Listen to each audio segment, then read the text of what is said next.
nossa última atividade aqui do Dia Mundial da Criatividade, aqui na Galeria Ideias Arvos. A gente teve muita coisa de arquitetura, muita coisa de futuro do trabalho. E para fechar essa trilha do futuro do trabalho, que é a nossa 10ª palestra de futuro do trabalho nesse evento, a gente vai falar sobre os novos modelos de trabalho, como eles estão favorecendo, né, beneficiando as mulheres para esse futuro entrarem no mercado de uma forma mais justa. Então eu estou aqui com a Cláudia, olá, com a Cecília e com a Stephanie, e a gente vai bater um papo. A Cláudia vai apresentar, a Ângela, alguns dados sobre o mercado, né, as mulheres no mercado, e aí depois a gente vai bater um papo todo mundo. Muito bem.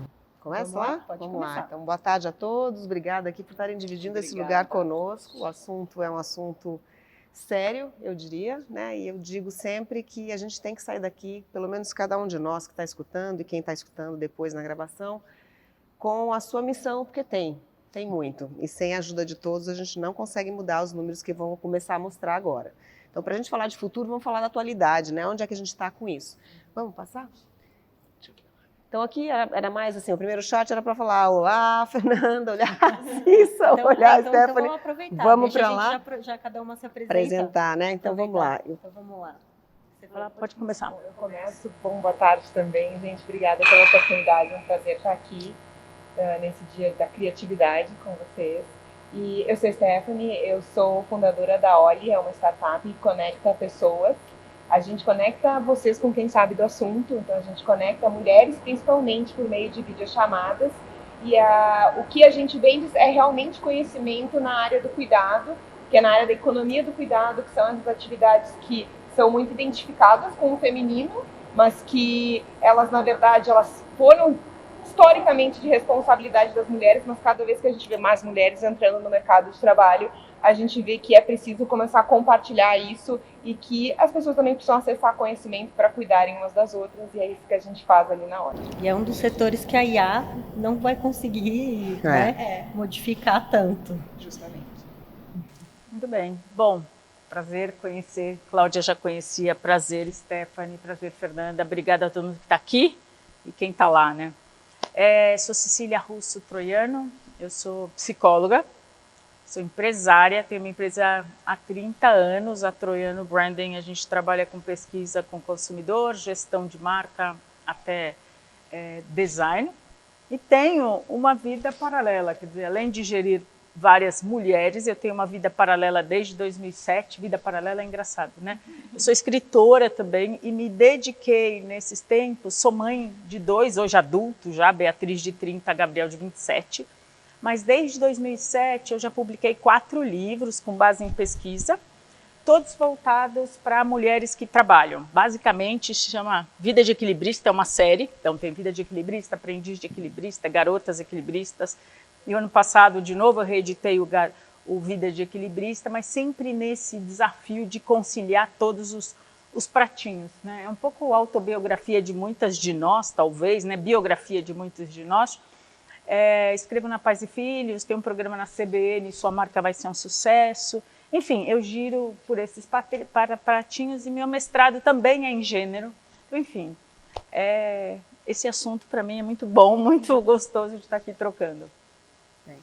Bom, acho que vamos passar para a próxima, porque já tem a parte da minha apresentação, né? Enfim, para quem está vendo o chart, né? Meu nome é Cláudia Colaferro, eu sou uma executiva desde, sei lá, 1992, vamos começar assim, por aí vocês calculam a idade.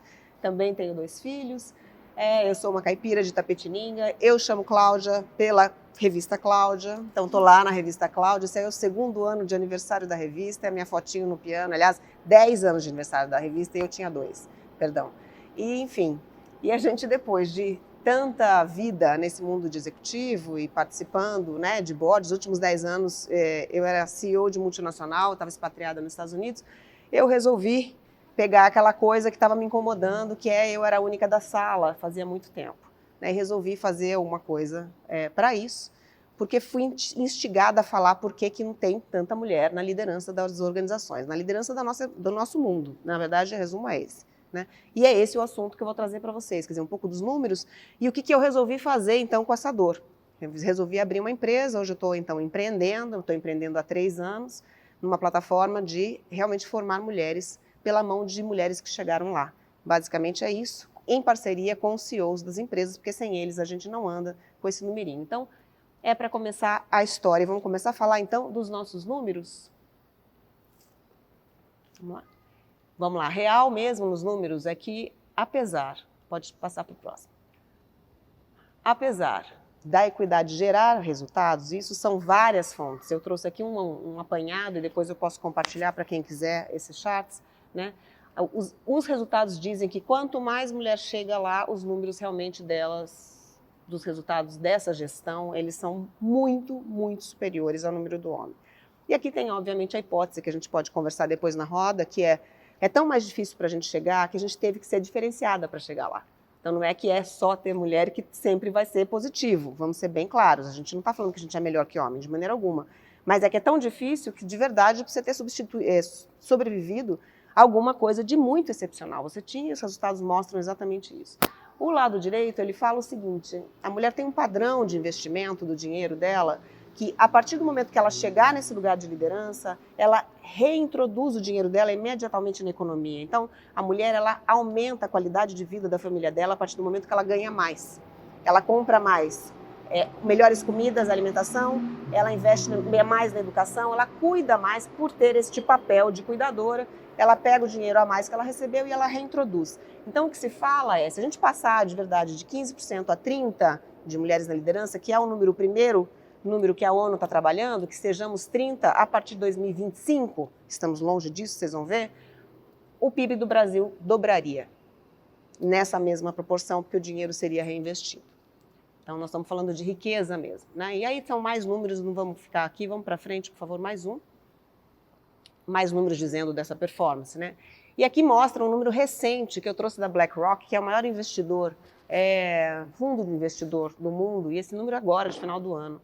E ele fala que 75% do tempo são menos mulheres de homem, né? Que lá é o número de CEOs, né? Então, esse é o número de mulheres CEOs e o número de homens CEOs. Quer dizer, a barra é muito diferente. O número é 6%, tá? O número médio global, 6% só de mulheres CEOs. Né? Então, assim, é ridículo, né? Mas, enfim, aonde ela está, ela tem 75% de melhoria no resultado versus a concorrência. Mas é muito difícil chegar lá. Então, empregar mulheres é um papel que deveria ser, né, realmente entendido, que é o melhor negócio a ser feito hoje, como na liderança. Podemos passar. E aqui é o que, para mim, eu fiquei muito surpresa, porque eu sabia que o nosso número aqui no Brasil era muito baixo de mulheres CEOs, né? Nossa realidade está muito mais próxima. Mas o número que eles trazem, assim, nos países nórdicos, que é onde, na verdade, a gente tem todas as possibilidades de ser quem a gente deve ser, o número maior de liderança feminina é 15%. Então, no melhor lugar, aonde as políticas públicas estão sendo colocadas em prática, né? Aonde está todo mundo tentando colocar mais mulher, o número só chegou a 15%. Esse é o número de agora, do final do ano de 2023. E isso, para mim, foi assustador. Porque é pensar o quão longe nós estamos das políticas que eles implementam e falar, gente, será que eu vou ver alguma coisa acontecer ainda durante a minha vida? Quer dizer, vai ser muito difícil mesmo, né? Mais uma, por favor. Então, isso aqui para mim foi chocante, né? E aqui no Brasil também, agora, não sei se vocês ficaram sabendo, agora em março, né, o B3 colocou uma regra que eu achei interessante. Então, começamos a tentar melhorar um pouco a situação do nosso Brasil. O B3 está exigindo, então, que já em 2025 a gente tenha uma pessoa de diversidade no board.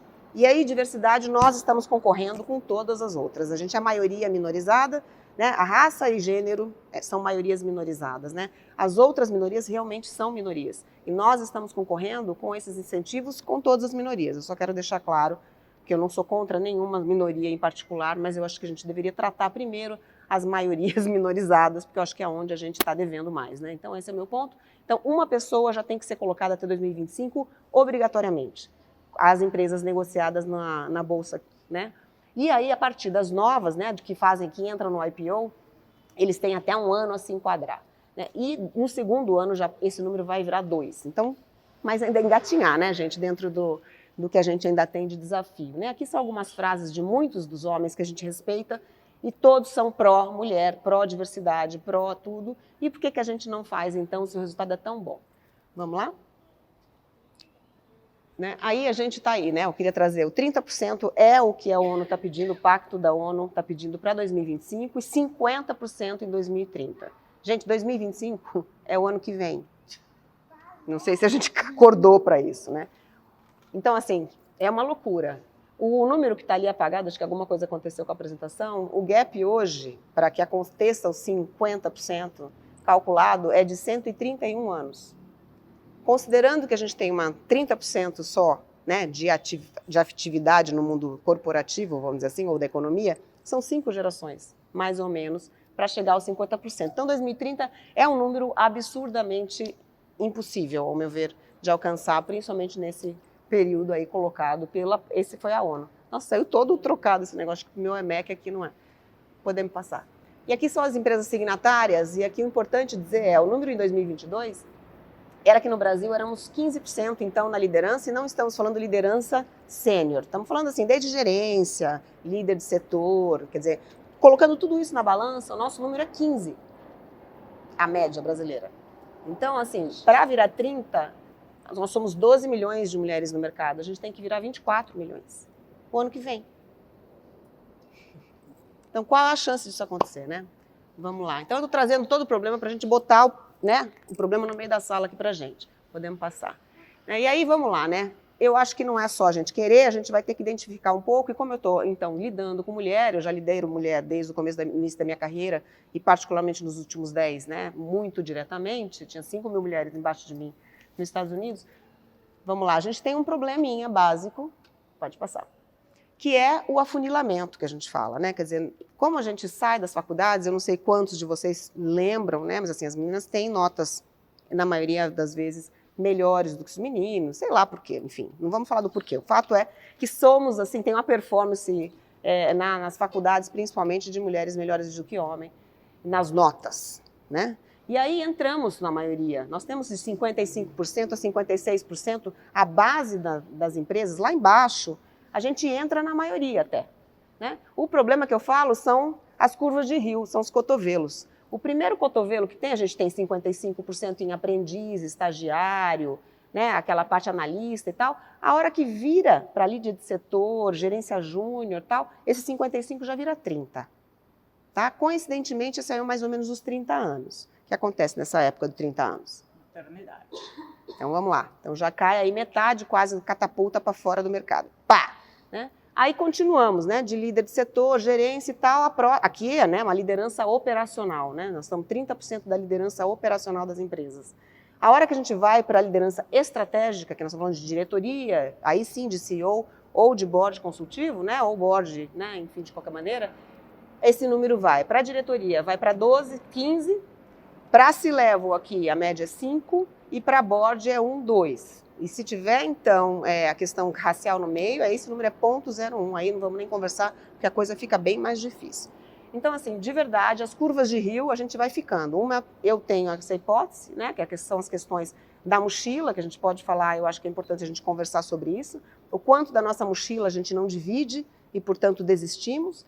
E a outra, na verdade, é mais peso ainda, porque você vai ficando na hora estratégica, é a hora que você tem que viajar pra caramba, é a hora que você tem reuniões e jantares, é a hora que você tem um monte de coisa quando você vai para a liderança estratégica. Tem outras agendas, networking e tal, que a gente tem que fazer, não é com mulher, né? E que tem tantas dificuldades para a gente colocar isso na nossa agenda e assumir. Então, aqui é uma outra coisa que mostra, os cor-de-rosa, gente, é o número de quanto de mulheres nós estamos acima do número de homens. E vocês vão ver que o número na parte administrativa, que é o rosinha, é onde a gente se destaca. Toda a parte de baixo, que é executivo e em primeiro nível de gerencial, é o vermelhinho e o amarelo, a gente está abaixo da média naquele tanto. Então, isso aqui também é de 2023. Tá? Em todas as verticais de negócio. Se você olhar em construção, então, olha lá, construção, como é que está. Então, assim, claro que varia por vertical de negócio, são piores em alguns negócios do que outros, mas a média é muito ruim, independente de onde você for. Mesmo, né, em varejo e tal, quer dizer, tem muita coisa para ser feita. Vamos lá. E aqui é onde a gente trabalha, e aí trabalha a empresa que eu concebi, né? Quer dizer, eu fui olhar, então, qual que é o problema que a gente identifica e que dá para a gente fazer alguma coisa. Porque eu, Cláudia, penso assim, como é que, então, eu vou desistir de uma carreira executiva, eu vou fazer alguma coisa para impactar. O que eu posso fazer? Né? Passar conhecimento para frente. Porque eu identifiquei aqui, essa pesquisa é com 1.500 mulheres no Brasil todo, de diversas funções.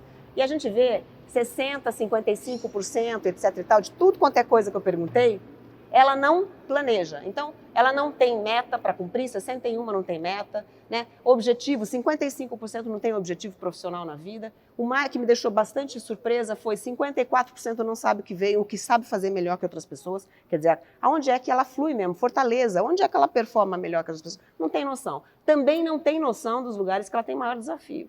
Então, quer dizer, mais de 55% de nós, a gente está perdida mesmo. Sem bússola. Nada.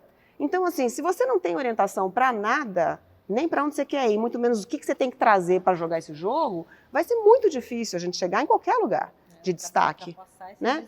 Então, isso aqui foi constatado, assim, e eu vi isso na realidade, isso aqui é um número para comprovar, aquela coisa que é a hipótese que você joga e você consegue ver que isso é verdade. E aí, então, o que eu desenvolvi na empresa é isso aqui. Então, como é que eu consigo ajudar a mulher a saber o que ela tem para o jogo, identificar, então, uma área que ela queira desenvolver e fornecer as ferramentas para ela seguir em frente. Então, resumidamente, é isso que eu bolei. Pode passar. Isso que eu bolei que eu estou chamando de Equity Tech. É uma plataforma digital, né? Equity porque muda o ponteiro de valor da empresa a partir do momento que você tem a inclusão da mulher. Pode passar, por favor. Então, somos mais de 300 mulheres brasileiras que estão no mundo distribuídas, são C-level e que estão puxando as outras para esses lugares da liderança. Não é puxar, mas sim treinar, identificar o que é, treinar e preparar. Pode ir, por favor. Mas a gente não é só mulher para mulher, a gente é o He4She. A gente está aqui, quer dizer assim, todos os meus colegas, eu era CEO, a minha sala é só de homens. Eu tenho uma ligação com eles, eu só tive chefe homem. Então, assim, se não conseguimos trazer, né, os homens aqui, poucos que estão representados, mas com função, a gente não vai conseguir nada. Porque nós somos a minoria no mundo dos negócios, né? Então, não é isso que a gente quer. A gente quer em conjunto com. Ninguém está aqui guerreando. É uma causa que, por valor adicionado no negócio, vale a pena para todo mundo. É isso que, na verdade, eu pleiteio. Bora lá. E aí, enfim, é o nosso processo. Então, eu falei, tem um diagnóstico, né, onde a gente avalia online quem ela é, o que ela traz. A gente faz um plano de desenvolvimento. Tudo isso é numa linha de três fases. E, por último, ela cai no marketplace com as 300 e vai fazer esse plano conjuntamente com as mulheres especialistas nas áreas que ela deveria adquirir conhecimento. Então, a mentoria? Não é mentoria só. É formação mesmo, técnico, são aulas, mas para a regra dela. Não é para todo mundo, não é aula gravada, não, é one-to-one mesmo. Podemos passar. Só que a gente não acha que só elas é suficiente, a gente tem que desenvolver o entorno. Então, a gente também oferece letramento, employer brand, a gente tem uma série de outras coisas para as organizações, para que a hora que ela chegue lá dentro também, ela não seja expulsa. Depois que a gente conseguiu trabalhar com ela. Então, a organização também é importante. Assim, podemos passar. Né? E o trabalho não é suficiente. Podemos passar. O feminismo, primeira coisa é falar isso, né? O que é o feminismo? Todo mundo xinga, né? É um xingamento hoje falar que é feminista, né?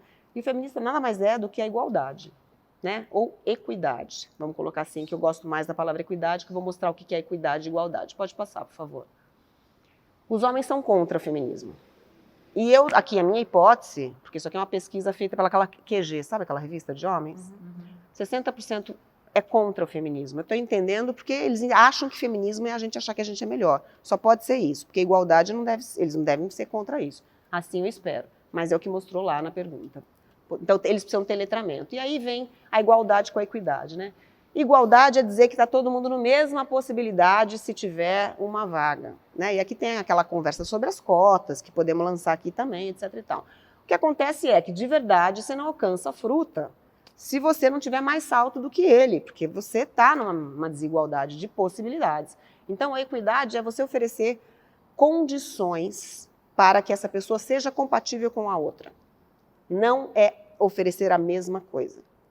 É oferecer as mesmas condições. E aí existe a cota como um dos caminhos, existe, por exemplo, o meu programa de treinamento, que eu tenho ouvido dos CEOs, mas como que eu vou justificar aqui dentro que eu vou dar treinamento só para as mulheres e não para os homens? Aí eu falo, qual é o seu número de mulheres na liderança? Né? Porque só vem número, né? Eu falei, então, você concorda que os seus programas de treinamento não estão fazendo o trabalho que a gente está buscando? Então precisa ser uma coisa diferente. E é sobre isso que a equidade fala. Tem que dar uma coisa diferenciada, que senão você não vai chegar lá. Pode ir. Enfim, e aí aqui, acabando só, quem quiser, aqui ou aí, procurar a gente, estamos à disposição. Mas eu queria trazer só esse início para a gente conversar, o panoramão para a gente começar a nossa... E aí, acho que puxando o gancho de equidade, né, como você falou, Cláudia, né, o tema aqui para a gente falar do trabalho flexível é uma forma dessa equidade, né? Porque dá geograficamente para a mulher a possibilidade de estar em outro lugar que ela gostaria, como a casa, né, para estar um pouco mais próximo do filho, no caso se for mãe, ou enfim, acho que a flexibilização do trabalho remoto, ele traz não só as maiorias, como é que você falou, as maiorias minorizadas e as minorias também, né? A gente vem aqui nessa sequência de palestras falando sobre isso e a gente teve muitas palestras ontem, por exemplo, lá no State, de PCD, de pessoas com deficiência, e eles são muito gratos por essa... trabalho remoto. Pelo trabalho remoto, por ter começado, por ter ampliado isso. E aí eu acho que isso para as mulheres está começando, tá esse vai e volta de presencial, remoto, mas acho que ainda assim a gente deu alguns passos que eu acredito que possa favorecer pelo menos a curva do cotovelo da maternidade, né? Porque dos hormônios a gente não tem o que fazer. Não. Mas, e aí queria que vocês falassem um pouquinho sobre isso, tipo, o que vocês acham? Vocês acham que tem um papel, mas vocês veem esse papel relevante, ou eu que sou militante aqui do trabalho flexível só? Não sei, eu começo? Pode falar. Eu começo porque a OLI é o trabalho, né, flexível. A mulher, assim, pelo que a gente identifica, a gente trabalha muito com empreendedoras, né? Que são essas profissionais liberais. Basicamente, quem oferece atendimentos ali pela OLI são as empreendedoras, né? Essas empreendedoras atuam na economia do cuidado, então a gente tem atendimentos desde como ligados à alimentação, à beleza, esses setores que tradicionalmente se vê como de gênero e de gênero feminino, né? Como a gente também tem de saúde mental, de bem-estar, então várias profissionais. E assim, o que a gente notou desde que a gente está construindo a OLI, né? A gente começou a construir a OLI em 2021, é que, sim, investir em mulheres é um bom negócio, porque elas é que estão com a conta da casa. Já em 2018, o IBGE dizia que era 43% dos lares brasileiros já eram de responsabilidade feminina, e hoje a gente já ultrapassou a metade. Se vocês olharem, por exemplo, para o Bolsa Família, indo para um outro setor econômico, né? O Bolsa Família foi um grande pleito lá no início dos anos 2000 para que ele fosse entregue para a mulher, né? E ele não fosse entregue mais para o homem, porque a mulher é que leva o dinheiro para dentro de casa e ela que faz esse dinheiro prosperar dentro de casa, né? Porque, na verdade, ela tem a responsabilidade das contas, né? A gente, brinca, né, que o homem vai comprar cigarro e nunca mais volta, né? E, assim, infelizmente, essa é uma realidade brasileira. E a gente nota isso muito na área do empreendedorismo, porque o empreendedorismo para a mulher é muito um empreendedorismo de necessidade.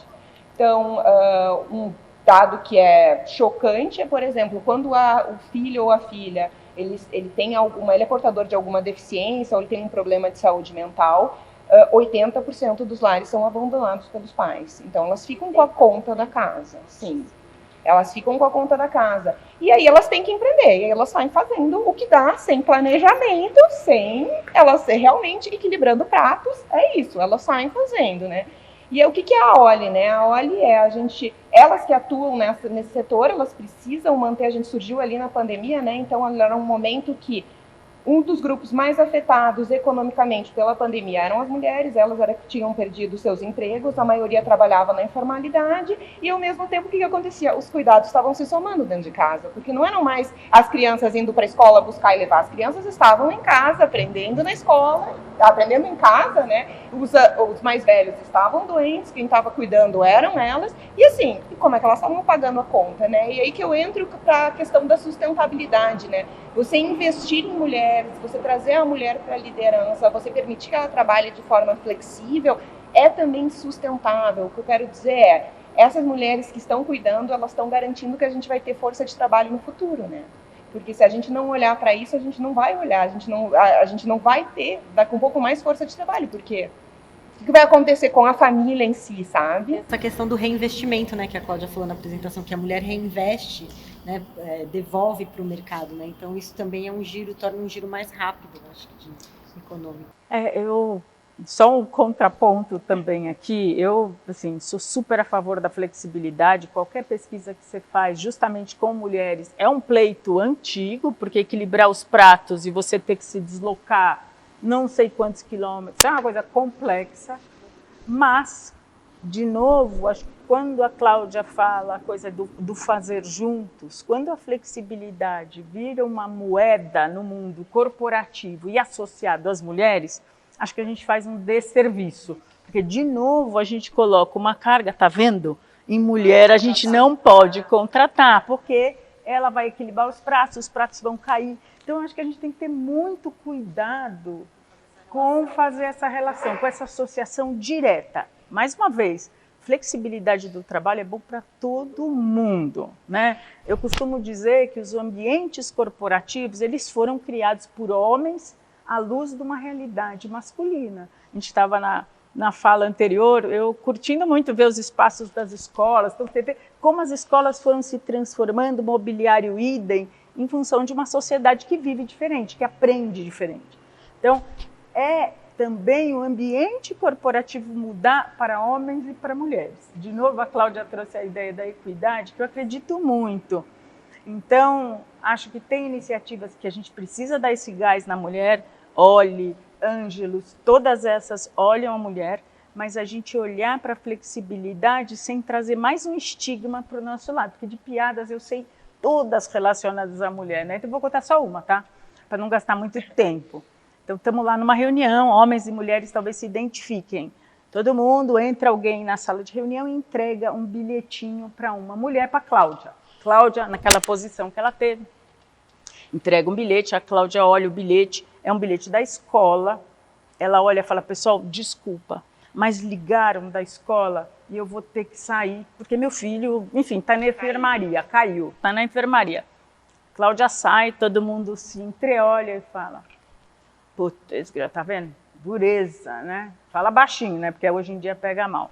Corta a cena, a mesma cena, alguém entra numa sala de reunião e entrega um bilhete para você, homem, né? Desculpa, só estou usando de exemplo, né? E você fala a mesma coisa que a Cláudia falou, só que numa voz de homem. Quando ele sai da sala, as pessoas se entreolham, eu vou poupar só o palavrão, mas fala assim, putz, além de ser um excelente profissional, que pai que ele é, né? Então, existe essa visão ainda desequilibrada e todo o sentido. Então, acho que é olhar a flexibilidade no trabalho sem criar mais um problema para as mulheres. Então, acho que esse é o grande desafio que se coloca hoje na sociedade. Por isso, quando a Cláudia fala, vamos conceituar direito de que é feminismo, vamos trazer todo mundo junto. Eu acho que está todo mundo junto nessa questão. É uma forma de não ter essa queda também, né?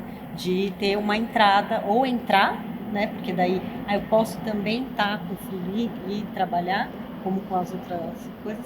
Mas claro, né? A flexibilidade é não só para as pessoas, homens, mulheres, como para a cidade, meio ambiente, é para tudo, né?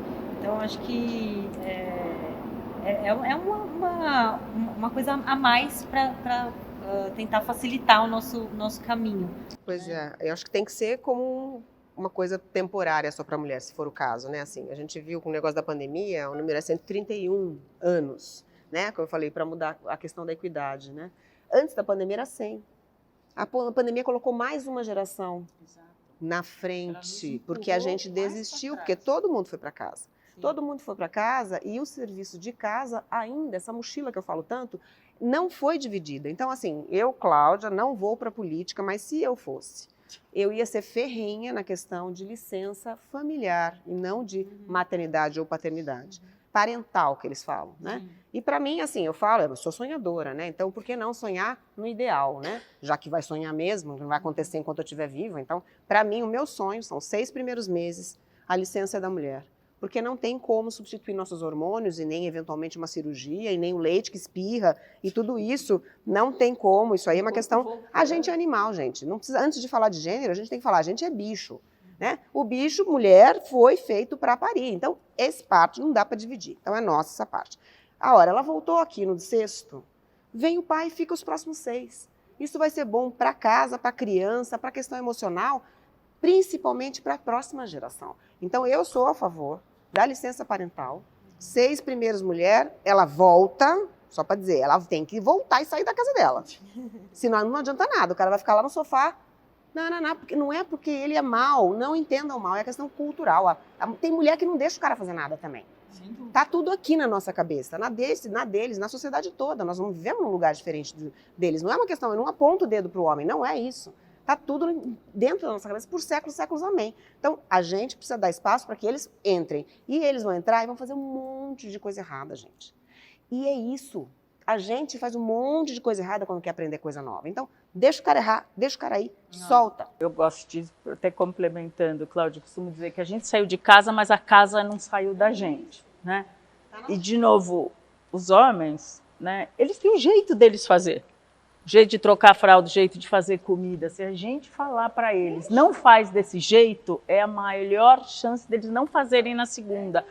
E eu acho que existe um poder das mulheres também, vamos lá, né? A gente também tem que fazer a meia-culpa, sabe? Da gente se sentir poderosa ali na relação com os filhos, porque é um espaço de poder, gente, a gente decidir certas coisas. Então também, assim como a gente está pleiteando poder no mundo corporativo, é justo eles pleitearem poder dentro do universo doméstico e a gente também saber ceder, deixar, né? Deixa. Nenhuma criança vai morrer, pode ter certeza. Né? Vocês sabem que a gente diz, né, na OLE, que feito por mulheres para todo mundo. Por quê? Porque também tem uma questão estrutural, né? Esse conhecimento ele é passado de geração para mulheres, né? Então, cuidar da casa ou cuidar da família, cuidar das pessoas, é um conhecimento passado de mulher para mulher. Então também é difícil para o homem acessar. A gente tem um monte de meme na internet de que é fácil cuidar da casa, todo mundo sabe, todo mundo nasce sabendo. Mas, gente, não é porque o conhecimento, ele não, por exemplo, a gente não aprendeu ele na escola ou numa universidade, que ele não é conhecimento. Ele também tem uma especialização ali, né? A mãe, ela é uma especialista em cuidados, né? E assim, por que o pai não, né? O pai, ele tem toda a capacidade de ser, né? Só que de geração para geração a gente passa esse conhecimento de mulher para mulher, né? Então, assim, é importante também o homem acessar, e eu acho que para isso também precisa de políticas públicas, certamente precisa de políticas públicas, e assim, precisa de uma vontade de toda a sociedade, né? E é isso também que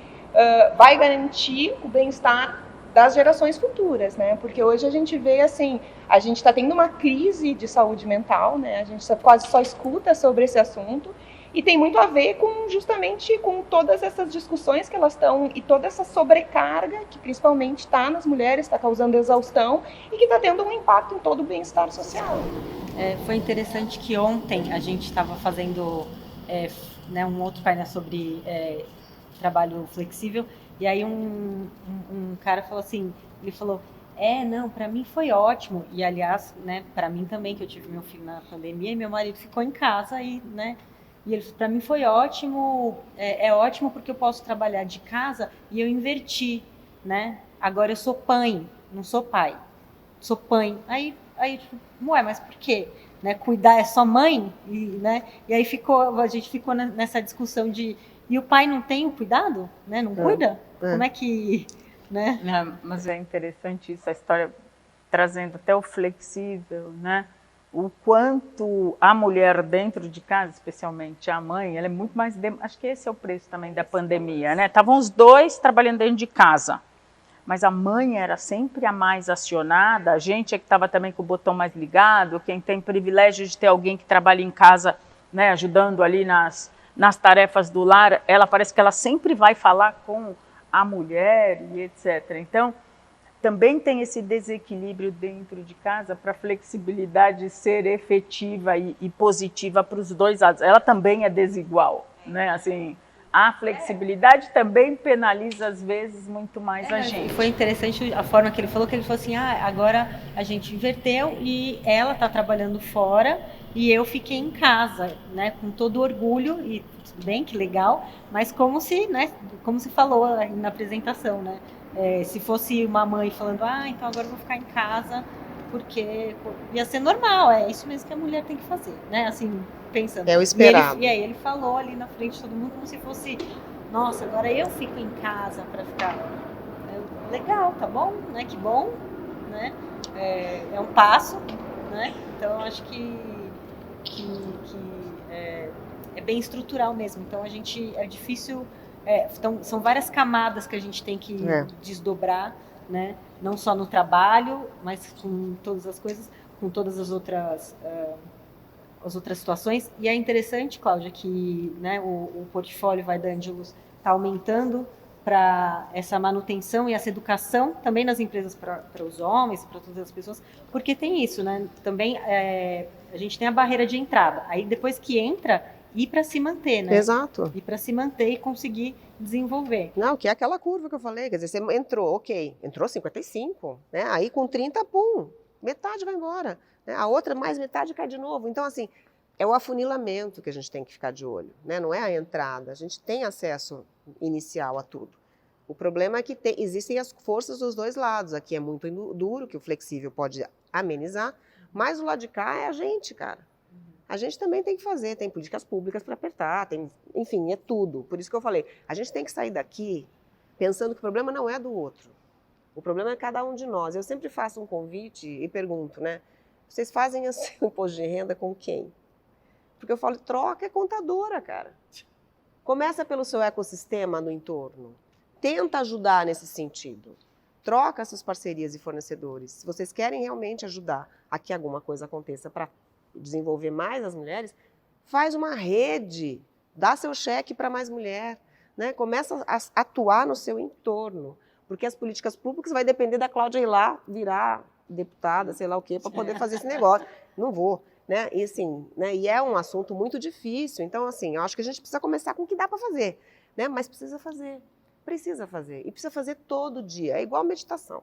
É aquela coisa assim, você começa com 1 minutinho por dia e vai aumentando, então começa a fazer um pouquinho no seu entorno, daqui a pouco você vai aumentando sua rede de atuação, né? Avalia, né, o quanto de pessoas você interage, para daí ver homem, mulher, avaliar. E não de forma bélica, novamente, eu acho que essa coisa também faz um desserviço pra gente, porque eu tenho ido em bastante fóruns de mulher, né, dado a minha pauta, e assim, muitas são de verdade da gente reclamando, então é por isso que eu convido, eu não quero chorar, porque isso a gente já sente todas as coisas, dificuldades no dia a dia. Todo mundo aqui levanta, a mulher aqui, agora somos a maioria, né?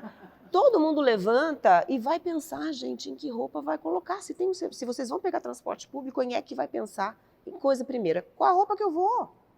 Você acha que um homem vai pensar em que roupa que ele vai ir? Porque ele vai pegar um transporte público? Começa por aí o negócio, uma coisa muito básica. Né? Tô menstruada, não tô, tá cheio de coisa que a gente tem que pensar e os homens não passam por nada disso. Então, assim, é tanta coisa que é melhor não ficar falando disso, porque isso já é default, não vai mudar. Agora a situação é assim, sai ali, já é isso aí.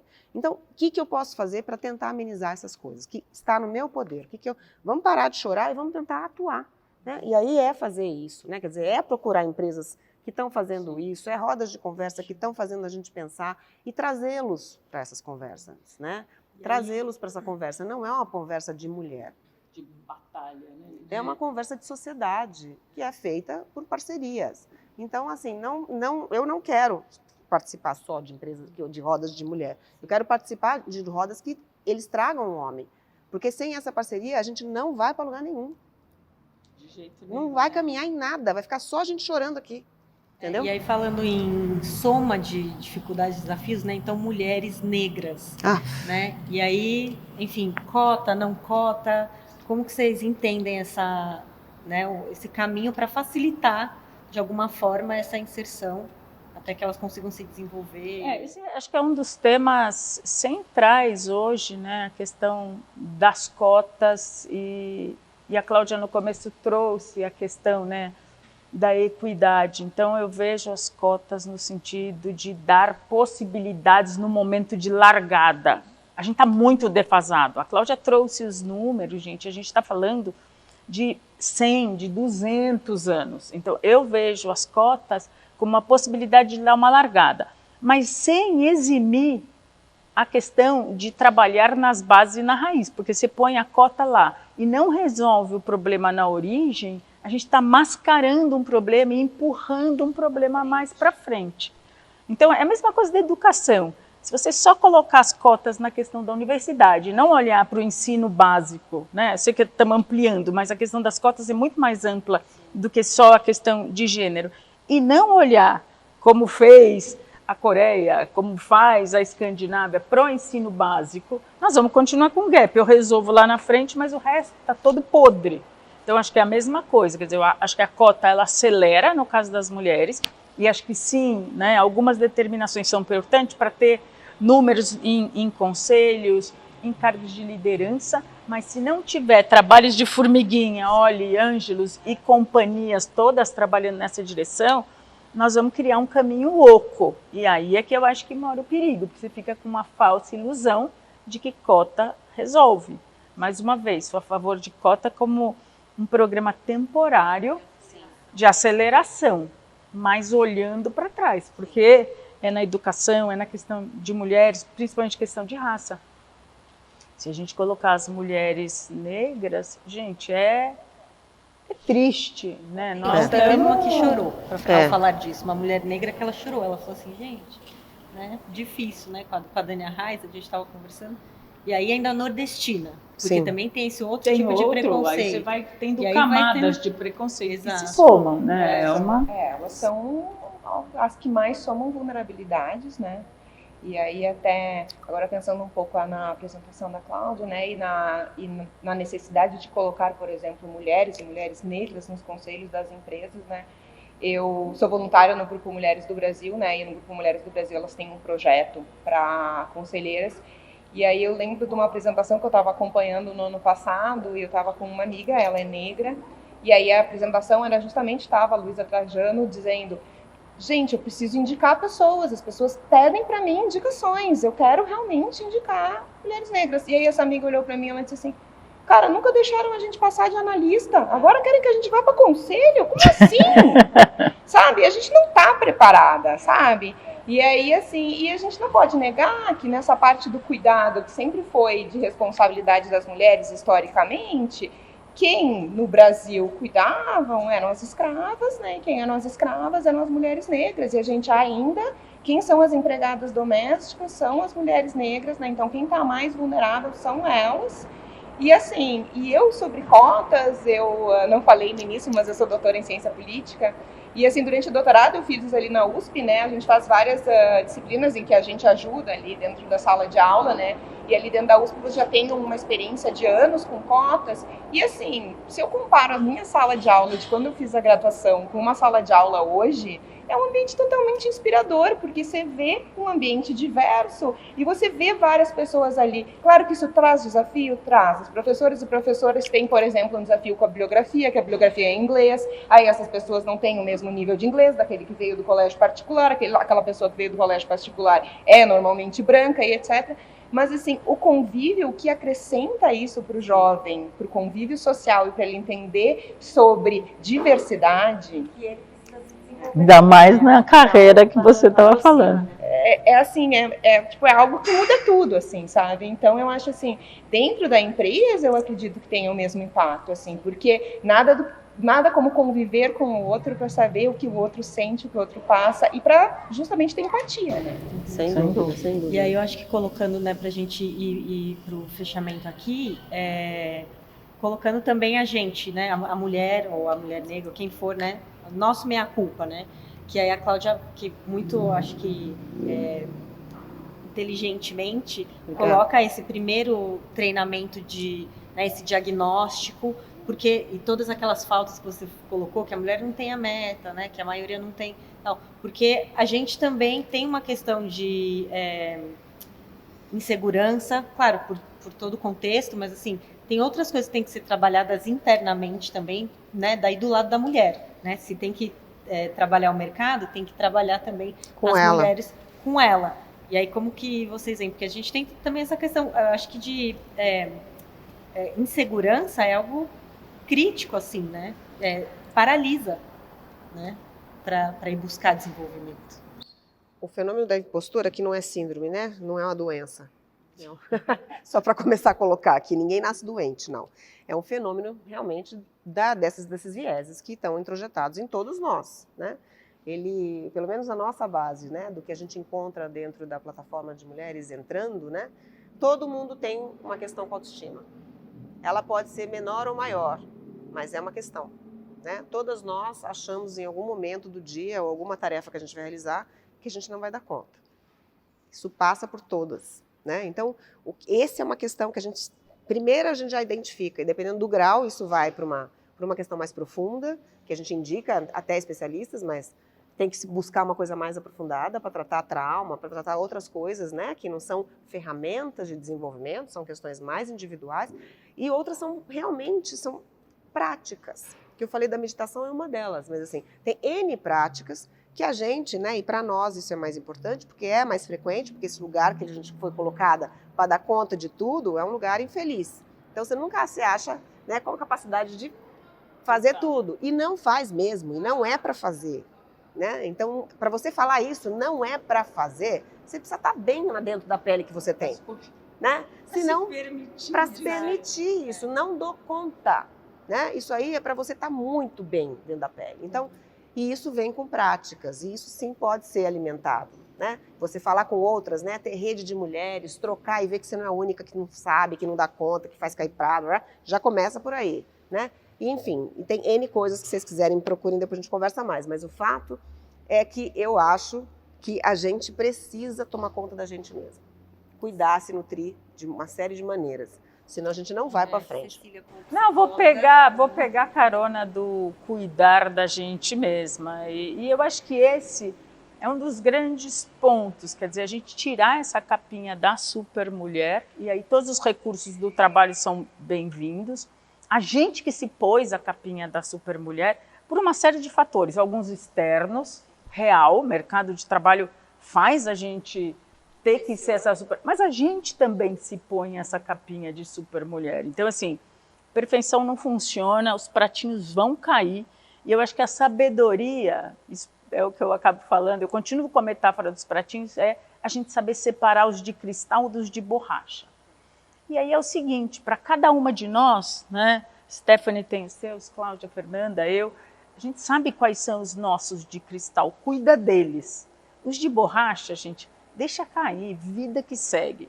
E aí eu acho que na vida profissional a gente também é isso. Quando a Cláudia fala, as pessoas chegam na plataforma Ângelo sem saber exatamente, é porque a gente nunca fez essa reflexão, a gente não se permitiu fazer. Então, acho que essa reflexão é importante para o nosso crescimento profissional, para saber que tipo de trabalho eu quero, para saber que tipo de futuro, como que eu quero criar meus filhos, que modelo eu quero passar para os meus filhos também. Enfim, então acho que esse olhar para nós, esse cuidado interno para a gente ser muito mais. Concordo muito com a Cláudia. É fazer junto, né, homens, mulheres, sociedade como um todo. Nós não estamos no contra, né? Não é cabo de guerra, né? É um coletivo, é time mesmo, né? É cooperação. Eu acho que envolve muito confiança, né? Acho que nós mulheres, a gente aprendeu que mulher não era confiável, né? Então aí a gente pega e aí a gente diz, bom, se mulheres não são confiáveis, se a gente não confia nas nossas amigas, como é que a gente vai confiar na gente mesma, né? E aí eu acho que isso tem um impacto até na política, né? Porque, por exemplo, tem estados do Brasil que não tem uma mulher eleita, ainda hoje, né? Tipo, é pior do que nas empresas, né? E aí, assim, e eu acho que a gente também cabe ajudar umas às outras, né? E nesse sentido contrate mulheres. Sabe, contrate mais mulheres. Então, quando vocês vão pensar em fazer uma contratação, contrate uma mulher, confie numa mulher. Quando vocês vão votar, eu também argumento isso, confie numa mulher. Olhem nas candidatas com carinho e confie numa mulher, elas estão fazendo um trabalho importante. Tem coisas que os caras não sabem e que a mulher sabe. Então, assim, ter uma representante mulher é importante, né? Sim. E acho que mulheres inspiram outras mulheres. Aí eu não quero dizer que os homens não estão na jogada, mas mulheres inspiram outras mulheres. Então, eu acho que isso também é uma coisa que a gente pode fazer só como mulher, umas pelas outras, assim. Um estímulo, né? Dar essa, fortalecer essa segurança através, né? Porque acho que colocaram muito que as mulheres têm que ser inimigas, competição, e quando a gente deixa de competir, passa a cooperar, né, com homens e mulheres, mas principalmente entre mulheres, eu acho que a gente se potencializa de um jeito, porque daí a gente tem um cuidado, a gente é mais carinhosa, né, eu acho que tem características femininas, que aí tem no homem e na mulher, mas eu acho essa característica feminina de cuidado fica muito potente, né? Fica muito quieta, cheio de perguntas. Não, isso é uma piadinha que eu acho engraçada, que você falou essa coisa da competição, né? E de novo, voltando, eu fiz neurociência de mestrado, então assim, então vamos lá para a USP também. E estudando animais, que eu falei, a gente é um animal, né? A gente é animal, a gente é bicho, né? Então, assim, não se esqueça, a gente tem um óvulo por mês. Eles têm um monte, né? Quem tinha que estar brigando por nós eram eles. Por que você fica brigando com a outra amiga que também só tem um, entendeu? Assim, sinceramente, eu não sei de onde que saiu essa história. Eu brinco com isso porque, assim, no mundo animal isso não é verdade, cara. Porque a gente só tem um. Então, assim, não tinha que brigar. Já tinha lá, qualquer um. Se for falar do mundo animal, né? Vários animais, né? A mulher que é a cortejar, a mulher. Então. A fêmea é cortejada. Isso que eu tô falando. Né? Por isso, não era pra estar brigando por nada, meu. Tinha que ter um monte aqui em volta. Como tem, Não né? é? Nada de brigar com as outras, gente. Vamos dar a mão e não só para elas, eu acho. Pegar os seus He4X, né? Os seus mentores, né? Os seus patrocinadores, porque eles estão nesses lugares. É importante também uma rede de apoio que envolva homens. Sim, né? E aí, recado para as mães, já que eu gosto de falar da maternidade, né? É de pequeno que se torce o pepino. Então, a gente também, quem é mãe, tem um papel também nessa sociedade muito importante. Mãe de menino e mãe de menina. Né? Então, é de pequeno que se torce o pepino. Acho um ditado que vale até hoje, mesmo em tempos de inteligência artificial. Ou mais ainda nesses tempos. E aí, para a gente, então, fechar, né, voltando ao tema do trabalho flexível, sei lá, uma dica, assim, de como aproveitar isso, se está oferecido, né, na sua empresa, como que pode aproveitar se potencializar através dessa flexibilidade de trabalho, de poder estar em vários lugares, trabalhar de outros lugares, até de horários, né, que eu acho que a flexibilidade não é só o espaço físico que você está, mas também os horários, também o modelo de trabalho, né, a gente está vendo modelo assim de cargos, a gente está vendo co-CEOs, cargos compartilhados, então tem várias coisas nessa flexibilização de modelos que eu acho que pode ser, enfim, benéfico. E aí o que vocês deixam aqui de final para as mulheres se potencializarem através disso? No meu caso especificamente, o meu negócio ele só dá certo porque somos mulheres, somos brasileiras no mundo, né? Porque estamos todas na frente de uma tela.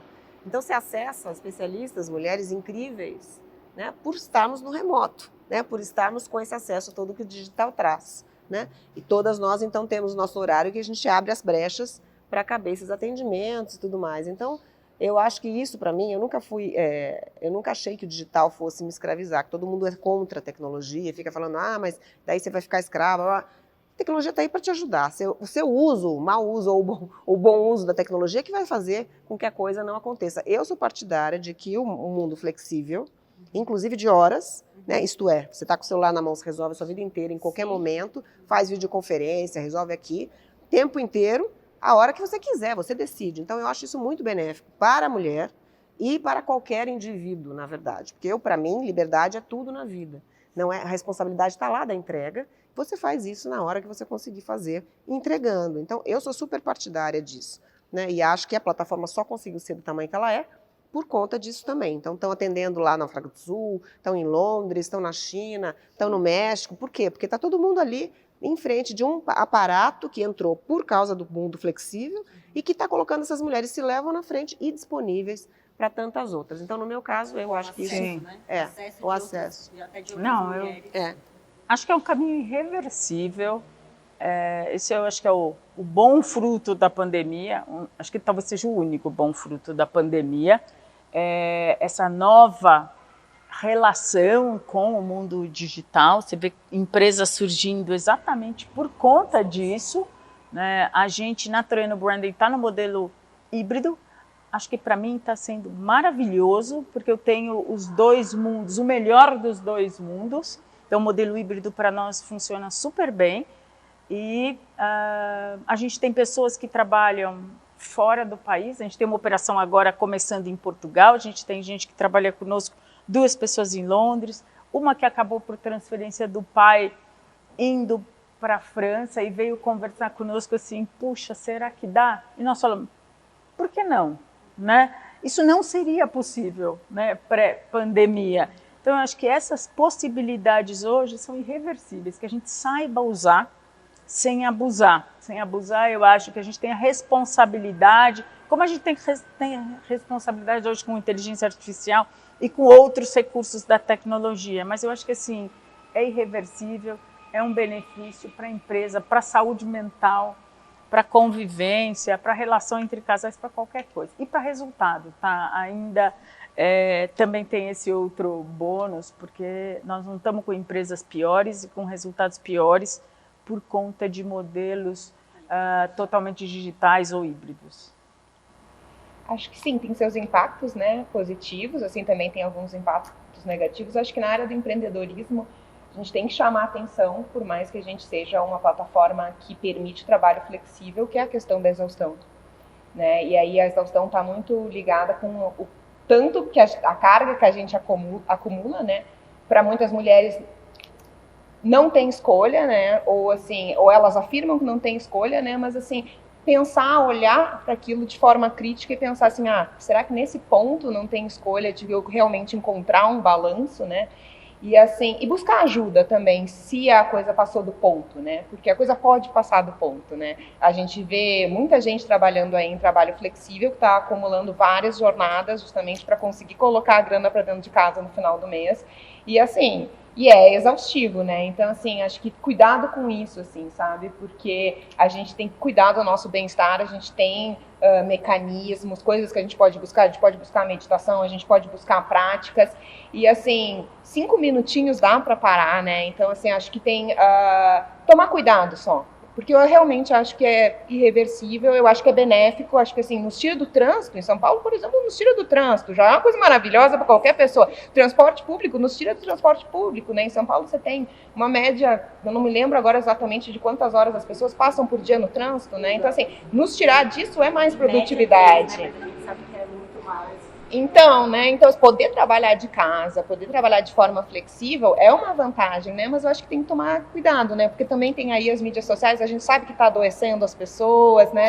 A gente está vendo um monte de problema, então assim, achar esse balanço eu acho que não é uma coisa fácil, mas eu acho que sim, é um caminho sem volta. Só para colocar, só para esse ponto, e você tem toda a razão, acho que a Fernanda também falou do tema de saúde mental, não à toa, o burnout, se eu não me engano, há bem pouco tempo entrou no DSM, que é onde classifica as doenças relacionadas à saúde mental. Quer dizer, não existia a palavra burnout.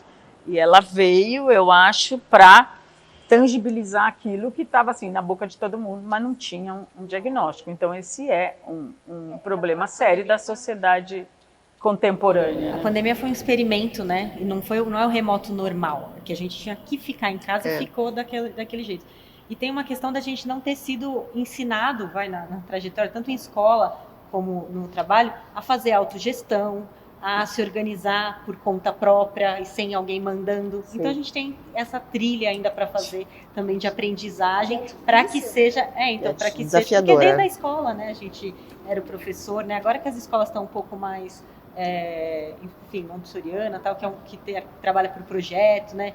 Meu filho, ele tem 3 anos e na escola dele ele tem o projeto do semestre, sabe? Porque eles fazem por projetinho e não por um professor ensinando. Então já muda a dinâmica de como entende, sabe? Então acho que é um caminho, né? Um processo, inclusive agora eu tive essa bela ideia que eu vou colocar autogestão lá no meu, né?